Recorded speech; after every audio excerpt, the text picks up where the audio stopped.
மக்கள் அனைவருக்கும் வணக்கம். 4 நாட்களுக்கு முன்னாடி பார்லிமெண்ட்ல திமுகவுடைய மிக முக்கியமான எம்பியா இருக்கக்கூடிய திருச்சி சிவா அவர்கள் ஒரு விஷயம் பேசுறாரு. அந்த நிலைப்பாடு இருக்கு இல்லையா, அந்த நிலைப்பாட்டில இருந்து திமுகவுடைய உண்மையான ரூபம்னா என்ன, தற்போது தமிழ்நாட்டில் என்ன மாதிரியான சூழல்ல நீங்க வசிக்கிறீங்க, உங்களுக்கு வரக்கூடிய செய்திகள் எப்படியானது அப்படின்றத உங்களால ஈஸியா உணர முடியும். அது என்ன அப்படின்னா, திருச்சி சிவா அவர்கள் ஒரு முக்கியமான கவலை தெரிவிக்கிறார்.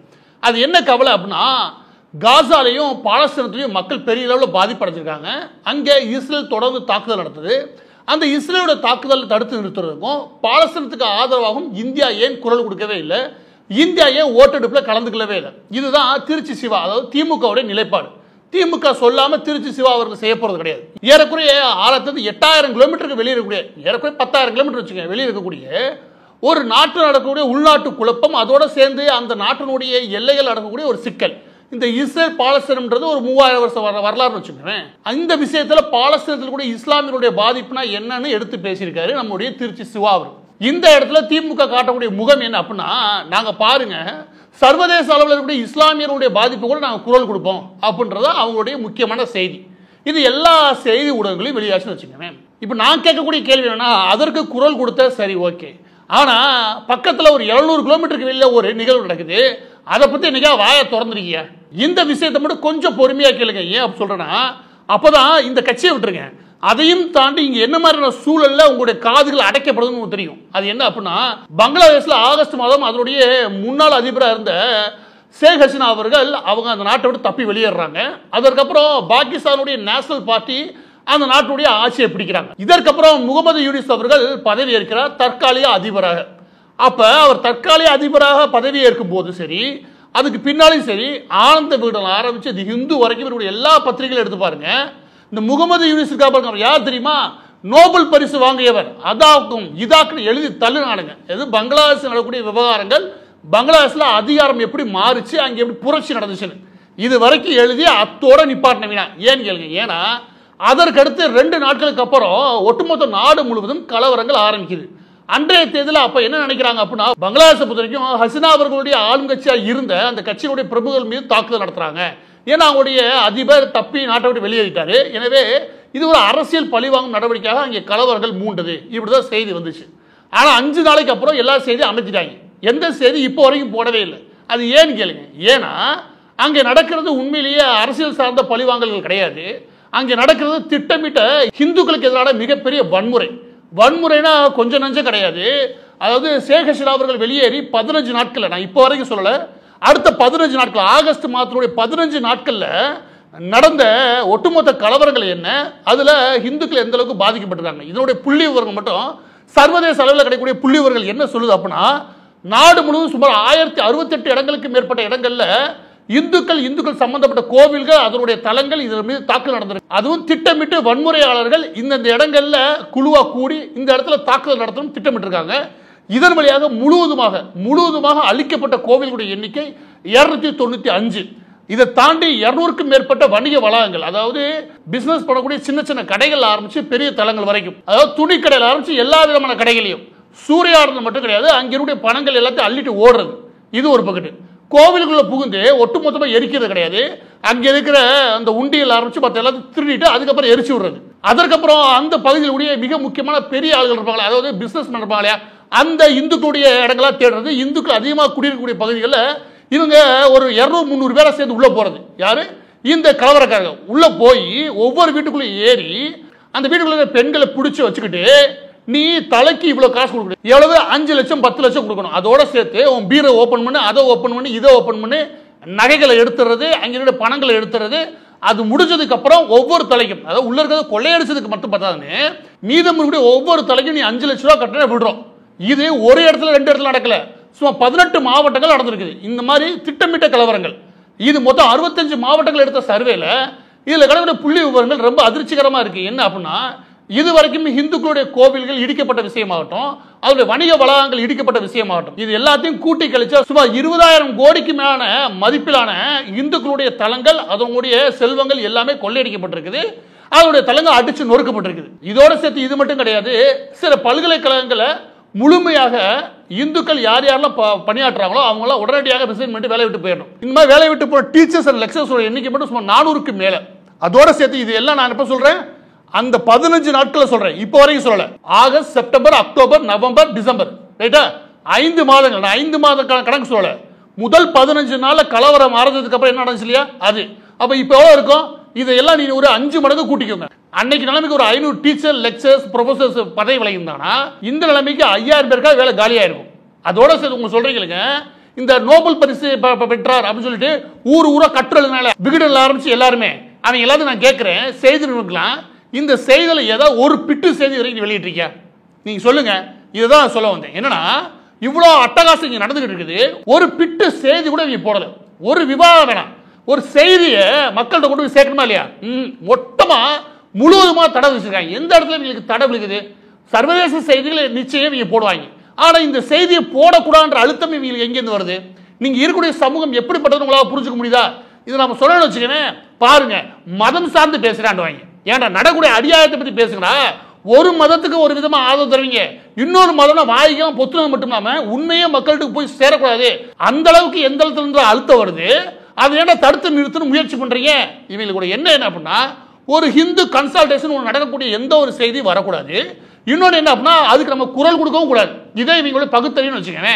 ஏன்னா பாலஸ்தீனத்துக்கு குரல் கொடுக்கறதுக்கு பார்லிமெண்ட் வரைக்கும் போறேன், இதை பத்தி வாயை திறந்து பேசுமா இல்லையா? நான் திமுக காரன் கேட்கிறேன். இதையும் தாண்டி பொதுவாக இந்தியா முழுவதும் அதிகமாக கொண்டாடுற பண்டிகை இந்துக்களால் தீபாவளி. ஆனால் தீபாவளியை விட அதிகமாக கொண்டாடுறது வெஸ்ட் பெங்கால் ஆரம்பிச்சு பங்களாதேஷ் முழுவதுமாக எப்பொழுதுமே அதிகம் கொண்டாடப்படக்கூடிய பண்டிகை எது அப்படின்னா துர்கா பூஜை தான். இந்த துர்கா பூஜை எதுவுமே நடக்கக்கூடாது. அப்படி நடத்துறதா இருந்தா அதுல கலந்து கொள்ளக்கூடிய ஒவ்வொரு நபருக்கும் நீங்க 10 லட்சம் ரூபாய் கட்டணும். அதையும் தாண்டி நீங்க நடத்துறீங்கன்னா உங்களுடைய உயிருக்கு பாதுகாப்பு கிடையாது, வேற எந்த விதமான செயல்களில் ஈடுபடுவோம் சொன்னதுமே அந்தந்த இடங்கள்ல துர்கா பூஜை நடத்துறதுக்காக பொது நிகழ்ச்சிகளை அரேஞ்ச் பண்ணிருப்பாங்க, அது எல்லாமே கேன்சல் பண்ணிட்டாங்க. ஒட்டுமொத்த கொண்டாட்டத்தையும் தடுத்து நிறுத்திருக்கானுங்க. இப்போ நான் ஒரு வீடியோ ஒன்று காட்டுறேன், நீங்க பாருங்க. আমি স্পষ্ট দেখতে পাচ্ছি বাংলাদেশে এখন সবচেয়ে বড় বিপর্যয়কারী হচ্ছে ইসকন। ইসকন হচ্ছে হিন্দুত্ববাদী উগ্রবাদী এক সংগঠন। সারা বাংলাদেশে ইতিমধ্যে এটা ক্যান্সারের মতো রূপ ধারণ করেছে। আমি যখন আজকে ঢাকা থেকে আমি রাজশাহীতে ফ্লাইটে এসেছি, সেখান থেকে আলহামদুলিল্লাহ আমাদের ইউসুফ ভাই উনি লোক পাঠিয়ে রিসিভ করিয়েছেন। আমি আসার সময় দেখলাম আপনাদের এই অঞ্চলে ইসকনের মনে হয় একটা মন্দির আছে। এরা সমাজে ক্যান্সারের মতো, কিসের মতো? ক্যান্সারের কোনো অ্যান্সার, ক্যান্সারের একটাই অ্যান্সার, সেটা হচ্ছে এটা উগড়ে ফেলতে হবে। শরীরের যেই অংশে ক্যান্সার হবে সেই অংশটা কেটে না ফেললে এই অংশ ঠিক হবে না, সারা শরীরে ক্যান্সার ধরবে। ইসকনকে বাংলাদেশ থেকে উগড়ে ফেলতে হবে, ইসকনকে বাংলাদেশে নিষিদ্ধ করতে হবে। সারা বাংলাদেশে এদের যেখানে আস্তানা রয়েছে ভেঙে গুড়িয়ে দিতে হবে। যারা এদের দূষণ হবে, যারা এদের রক্ষক হবে, যারা এদের ভক্ষক হবে, তাদেরকে চিরতরে মুছে দিতে হবে। இனி எழுதி தள்ளலாம் யாரு? இந்த முகமது யூனிஸ், ஒரு நோபல் பெற்ற பெரிய அறிஞர், அப்படி இப்படின்னு அந்த ஆள ஆட்சியில தான் ஒட்டுமொத்தமா இந்துக்களுக்கு வெறி பிடிச்ச ஒரு கும்பல் இருக்குல்ல, அவன் பிரச்சாரமே பண்றான். அவனுங்க முக்கியமான பிரச்சாரம் ஒன்று பண்றானுங்க. அது என்ன அப்படின்னா, சனாதனி, அதாவது சனாதனத்துக்கு ஆதரவாக நிற்கக்கூடிய இஸ்கான் டெம்பிள், இஸ்கான் அமைப்பு இந்த நாட்டில் ஒட்டுமொத்தமாக இருக்கவே கூடாது. அது ஒரு கேன்சர் மாதிரி, அது ஒட்டுமொத்தமாக அழிச்சு ஒழிக்கணும். இந்த அழிச்சு ஒழிக்கணும் இல்லையா, அது எந்த இடத்துல இஸ்கான் டெம்பிள் மேலும் இல்லை இஸ்கான் அமைப்பின் மீது இவங்களுக்கு உருவாகுது நினைக்கிறீங்க? ஒரே ஒரு அமைப்பை டார்கெட் பண்ணி, அதாவது இந்து கோவில்கள், காளி கோவில்ல இருந்து எல்லா விதமான கோவில்களும் அடிச்சு ஒடுக்கப்பட்டிருக்குது. ஆனா குறிப்பிட்ட அளவு எந்த இடங்களில் பாதிப்பு உருவாயிருக்கு அப்படின்னா இஸ்கான் அமைப்பின் மீது. இந்த இஸ்கான் அமைப்பின் மீது இவங்க திட்டமிட்ட பங்களாதேஷ் முழுவதும் பிரச்சாரம் பண்றாங்க. அந்த பிரச்சாரம் பண்றதுக்கு கவர்மெண்ட் அலோவ் பண்ணிருக்கு. அவனுக்கு சொல்றது என்ன அப்படின்னா, இஸ்கான் ஒரு கேன்சர் மாதிரி நம்ம நாட்டுக்குள்ள விடக்கூடாது, எல்லாத்தையும் விரட்டி அடிக்கணும்னு. இந்த நான் காமிச்சது ஒரே ஒரு வீடியோ, நீங்க எடுத்து பார்த்தீங்கன்னா ஏகப்பட்ட வீடியோ இருக்கும். இப்போ நான் இன்னொன்று சொல்றீங்க, இந்த முகமது யூனிஸ் வந்து பதவி இருக்கிறாங்களே, அப்ப மாணவர்கள் புரட்சி எழுதினாங்களே, அந்த மாணவர்கள் புரட்சியில் மிக முக்கியமான இருந்தவன், அதுக்கு தலைவராக இருந்தவன் தாகிர் நினைக்கிறேன். அவன் தான் ஒரு வீடியோ பேசுவான். என்ன பேசுவானா, இந்த இடத்துல மைனாரிட்டிகளை பத்தி ஒட்டுமொத்தமா, அதாவது ஹிந்து மட்டும் கிடையாது, புத்திஸ்ட் எல்லார பத்தி சொல்லுவானுங்க. இங்க அடங்கி ஒடுங்கி போகணும், இங்க இஸ்லாமியர்கள் ஆட்சி நடக்கும் அப்படின்னு ஓப்பனாவே பேசுவான். அதை அவனை எழுதவே இல்லை. நேற்று மாணவர் புரட்சி முகத்தை போட்டு எழுத தெரிஞ்சல, இன்னைக்கு அவங்களோட லட்சணம் என்ன, அவங்களோட மதவெறி என்ன எழுதுமா இல்லையா? இந்த பதிவோட இறுதியா உங்க எல்லா பேருக்கும் இன்னும் 2 தகவலை சொல்லி முடிக்கிறார். என்ன அப்படின்னா, ஏதோ ஒரு நாட்டில் நடந்துருச்சு, இவங்க வேணுமே பண்ணிட்டான்னு வச்சுக்கவே, இது ஒரு பெரிய செய்தி ஆக்குறதா அப்படின்னா, இது ஏதோ ஒரு நாட்டில் மட்டும் கிடையாது. இது தொடர்ந்து ஒரு 4 மாசமா இந்த பிரச்சனை நடக்குது. அதிகப்படியான இந்துக்கள் கொலை செய்யப்பட்டிருக்காங்க, ஏகப்பட்ட கோவில்கள் எரிக்கப்பட்டிருக்குது, வீடுகள் சூறையாடப்பட்டிருக்குது. இதையும் தாண்டி, இந்த கொடுமையை தாண்டி நாட்டை விட்டு கிளம்பலாம்னு சொல்லிட்டு இந்தியாவுடைய எல்லைகளுக்கு வந்துடுறாங்க. இந்தியாவுடைய எல்லைகளுக்கு ஒரு தடவை வரல, 1000 பேர் ஒரு தடவை வந்திருக்காங்க, 800 லட்சம் பேர் ஒரு தடவை வந்திருக்காங்க, 600 லட்சம் பேர் வந்திருக்காங்க. இப்படி வெவ்வேறு காலங்களில் 10க்கும் மேற்பட்ட குழுக்களை அவங்க கிளம்பி இந்தியாவுக்குள்ள நுழைக்கிறதுக்கு முயற்சி பண்றாங்க. அதையும் தடுத்து நிறுத்தப்படுறாங்க. இப்போ நான் என்ன கேட்கிறேன் அப்படின்னா, இது உங்களுக்கு முக்கிய செய்தியாகவே படலையா? இது உங்களுக்கு முக்கிய செய்தியாக படல. சரி, இதையும் தாண்டி ஒன்று சொல்றேன். என்னன்னா, டெல்லி, போபால், அதுக்கப்புறம் மும்பை, பெங்களூரு, இப்படின்னு இந்தியாவுடைய எல்லா முக்கிய நகரங்களிலுமே இஸ்கான் மட்டும் கிடையாது, இந்து அமைப்புகள் மட்டும் கிடையாது, மக்களே கூடி இந்துக்களுக்கு எதிரான பங்களாதேஷ் நடக்கக்கூடிய இந்த மிகப்பெரிய கலவரங்கள் இதற்கெல்லாம் நடவடிக்கை தேவை, அதாவது ராணுவ ரீதியான நடவடிக்கை தேவைன்னு உச்சகட்டத்து கோபத்தில் அவங்க போராட்டங்கள் நடத்துறாங்க. அந்த போராட்டம் இவங்க செய்தி போடவே இல்லை. ஏன் செய்தி போடல? இது நாட்டுக்குள்ள நடந்துச்சு, அந்த செய்தி இவங்க போடக்கூடாது. ஒருவேளை போராட்டம் ஒரே தேதியில் நடந்து முடிச்சிருக்கும் போல, அப்ப தெரியாம போயிருக்கும். அப்படிலாம் கிடையாதுங்க. இந்த போராட்டங்களை வெவ்வேறு வாரங்களில் அவங்களா முன் வந்து நடத்துற போராட்டங்கள். எனவே ஒரு அமைப்பு நடத்துறது கிடையாது. RSSஓ விஸ்வ இந்து பரிஷத்தோ நடத்துற போராட்டங்கள் கிடையாது. இதெல்லாம் மக்களே தன்னெழுச்சியா நடந்து வெவ்வேறு காலங்கள் நடந்த போராட்டம். கடந்த 3 மாதங்களில் வெவ்வேறு காலங்களில் ஒவ்வொரு வாரமும் ஒவ்வொரு நாளும் ஏதோ இடத்துல போராட்டம் நடக்குது. ஆனால் அந்த போராட்டத்தில் இவங்க மொத்தமாக மறைச்சிடறானுங்க. இது மட்டுமா கிடையாது. அமெரிக்காவில் போராட்டம் நடந்திருக்குது, கனடாவில் போராட்டம் நடந்திருக்குது, இருக்கக்கூடிய வெளிநாடுகள் இருக்கக்கூடிய எல்லா இடங்களிலுமே பங்களாதேஷுடைய அரசை கண்டிச்சு போராட்டம் நடத்திருக்காங்க. அந்த செய்தி இங்க ஒட்டுமொத்தமாக இவங்க மூடி மறைக்கிறானுங்க. அப்ப இவங்களோட நோக்கம் என்னன்னு புரியுதா? நான் இந்த தடவை உங்களுக்கு சொல்றேன். ஒட்டுமொத்த கூட்டமும் இந்த லயலா கும்பல்ல இருந்து வந்தது. அதோட சேர்த்து திமுக இருக்காங்க பாருங்க, அவனுக்காக வேலை பார்க்கறாங்க, உள்ள உட்கார்றாங்க. அவங்க எந்த செய்தி வரணும், எந்த செய்தி வரக்கூடாது, எந்த செய்தி மக்களுக்கு கொடுக்கணும், எந்த செய்தி எப்படியா கொடுக்கணும், இது எல்லாத்தையுமே இங்க உட்கார்ந்து தீர்மானிக்கிறாங்க. அதுல மிக முக்கியமா உங்களுக்கு வெட்ட வெளிச்சமா இருக்கிறது, இவ்வளோ பெரிய படுகொலை நடக்குது. ஒரு 5 மாசத்துக்கு மேல ஒரு பெரிய கலவரம் நடந்துருக்கு. அதை பத்தின ஒரு பிட்டு செய்தி கூட உங்கள்கிட்ட வந்து சேர்க்கக்கூடாதுன்னு நினைக்கிறாங்கன்னா அவங்களோட எண்ணம் என்ன நீங்க புரிஞ்சுக்கோங்க. அதையும் தாண்டி அதை விட்டுருங்க. பாலஸ்தீனத்தில் பாருங்க எவ்வளவு பெரிய பிரச்சனை நடந்திருக்குன்னு போய் இவங்க பார்லிமெண்ட்ல பேசுறானா, திமுகவுக்கு இருக்கிறத விட ஒரு மதவெறி ஓட்டு தான் உண்டா? இவங்களுக்கு தேவை இஸ்லாமியில நமக்கு ஓட்டு போகணும், அதுக்காக என்னமும் செய்யறானுங்க, அதை செஞ்சுட்டு போ.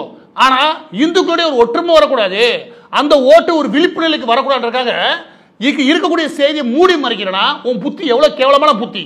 இங்க என்னுடைய செய்தி நிறுவனங்கள்லாம் எதை கொண்டு அடிக்கிறது? இறுதியாக தார்மீகமா ஒரு விஷயத்தை சொல்லி பிடிக்கிறோம். அது என்ன அப்படின்னா, இஸ்கான் டெம்பிள் மீது நடத்தக்கூடிய இந்த தாக்குதல் சம்பந்தமாக தீவிரமான விழிப்புநிலைக்கு மக்களை கொண்டு வர வேண்டியது அவசியம். இதுல இஸ்கான் டெம்பிள், இஸ்கானுடைய ஒட்டுமொத்த அமைப்போட ஒட்டுமொத்த மக்கள் நிக்க வேண்டியது அவசியம். ஏன்னா அதனுடைய துறவிகள் ஆரம்பிச்சு எல்லாருமே கைது நடவடிக்கையில பங்களாதேஷ் அரசு ஈடுபட்டு இருக்குது. ஏன்னா உண்மைக்கு புறம்பான செய்திகள் அவங்க பரப்புறாங்கன்னு சொல்லிட்டு அதோட சேர்த்து அதுக்கு மட்டும் வழக்கு பதிவு செஞ்சா பரவாயில்ல, அதோட சேர்த்து அவங்க என்ன பண்ணிருக்கானுங்க, அதுல கொலை முயற்சி வரையும் போட்டிருக்கானுங்க வழக்க.